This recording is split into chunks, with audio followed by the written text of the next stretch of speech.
प्रणाम। मैं रिंकी सिंह एक तिलक का गीत गाने जा रही हूँ।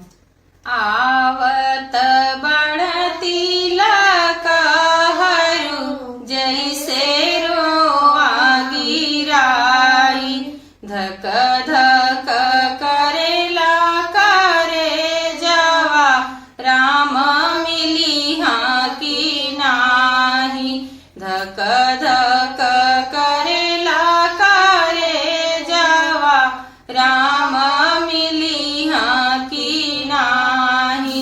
गरजी के बोलेला बेटा के पापा छाती चंदन लगाई, हम लेबो नवला खरुपया लेबो अंगना गिनाई, हम लेबो नवला खरुपया लेबो अंगना गिनाई।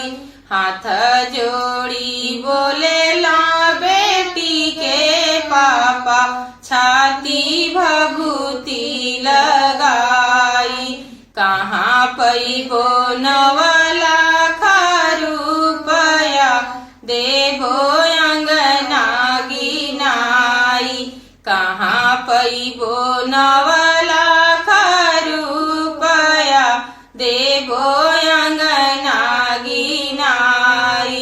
हमारो बेटिया रौरी लौड़ी हम नौकर राउर, हमारो बेटिया रौरी लौड़ी हम नौकर राउर।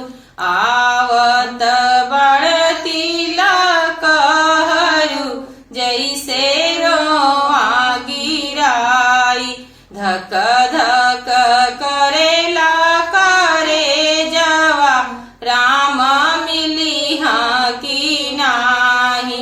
गरजी के बोलेला बेटी के चाचा छाती चंदन लगाई, हम लेबो नवला खरुपया लेबो अंगना गिनाई। हाथ जोड़ी बोलेला बेटी के चाचा छाती भभूति लगाई, कहाँ पैबो नवला खरुपया देबो अंगना गिनाई। हमारो बेटिया रौरी लौड़ी हम नौकर राउर, हमारो बेटिया रौरी लौड़ी हम नौकर राउर। आवत बड़ तिलक हरू जैसे रोआ गिराई, धक धक करेला करे जवा राम मिली हाँ की नाही।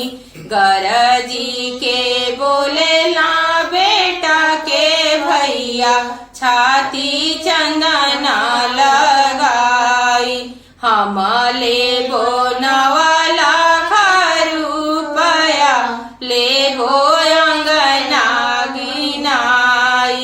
हाथ जोड़ी बोलेला बेटी के भैया छाती भभूति लगाई, हमारो बहिना रौरी लौड़ी हम नौकर राउर, हमारो बहिना रौरी लौड़ी हम नौकर राउर। आवत बड़ तिलक हरू जैसे रोआ गिराई, धक धक